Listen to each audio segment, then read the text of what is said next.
and things that can affect that particular individual. So we're done with that. That's the buyer side. Today, remember with markets, you have two players. You have the buyer, that's what we did last week, and then you have the seller. So where we're gonna pick up the story today is, we're gonna pick up the story with the seller. This is with supply.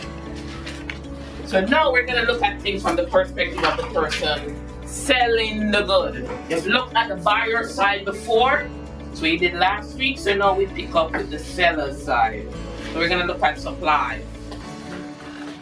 Now generally, this is supply. Supply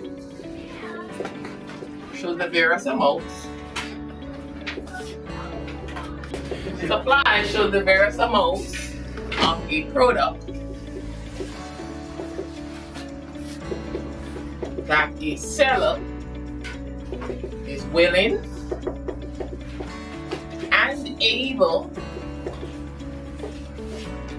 to sell at a particular price during a particular time.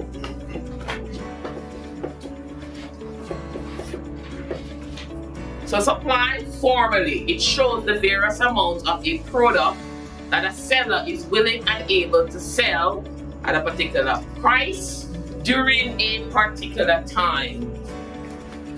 To be counted in the supply, you have to be willing and able. So your desire to sell something does not translate into you being a supplier. The key thing is the willingness and the ability. So who we're counting in this supply are people who are willing and able. So be very careful there. It's the same for demand. It's your willingness and ability that counts as part of demand. Same thing with supply. And again, this is from the perspective of the person making, producing, and selling the good. Please keep that in the back of your mind. It's not the buyer. Let's do a little example. I want to show you a little bit of a supply schedule. So let's do a little example. Let's say we have some good. Let's call it X. Doesn't matter. And here's the price of X. And we're going to compare that with the quantity supplied of X. The price of X, we're going to compare that with the quantity supplied of X. Let me give you some data. When you look at the price of X and the quantity supplied of X, do you notice anything? What's that? How do you know that? Because the price is decreasing and so the supply loss. Very good. So the price of X is going down, quantity supplied of X is going down. Down and down, same direction. Remember, that's a positive relationship. Good. Jason, if we have a positive relationship, what should the graph look like? Should be going up. Very good. Positive relationship between the price of X and the quantity supplied of X. So if we're going to put the supply curve in, graph it, just like what Jason said, it should slope upwards. Everything is connected. Positive relationship between the price of X and quantity supplied of X. Down and down, up and up. We have a supply curve that slopes upward. What's being described is called the law of supply. So what you're describing is called the law of supply. And it basically points to that positive relationship between price and the quantity supplied. What it says is, as the price of a good goes up, you get used to my symbols. As the price of the good goes up, this is going to lead to an increase in the quantity supplied. Up and up. Or you could flip it around. As the price of the good goes down, this is going to lead to a drop in the quantity supply. Down and down. Notice the direction of the arrows. That's a positive relationship. Positive relationship means the supply curve slopes upward. And that makes sense. This is from the perspective of the person selling the good.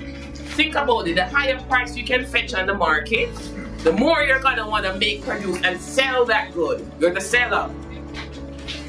The lower price on the market, the less motivated you'll be to want to make, produce, and sell that good. So prices go up, quantity supply goes up. Prices go down, quantity supply goes down. So that makes sense logically, the law of supply. Upward sloping supply curve.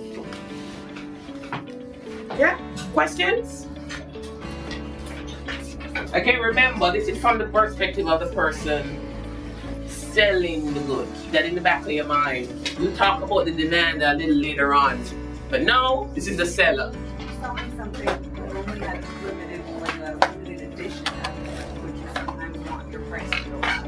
Now that's a very valid point, because what we're looking at right now is, so the question was, if you're selling something and it's a limited edition, remember the concept of ceteris paribus. So you're throwing in another variable in there. Later on, you're going to see how exactly we can move, not the quantity supply, but the supply curve. So we're going to come back to your question a little later on. The market is very dynamic. Right now, what we're looking at is a very static relationship between the price of the good and the quantity supplied, ceteris paribus. Change the price of the good, all other things constant, what should happen to the quantity supplied? You'll have a positive relationship. That's a very valid question. We'll get into that later. Now, we have the law of supply. What I want to get into right now is what are the different variables that can affect your decision to make, produce, and sell a good. So what we're going to do is, let me get this.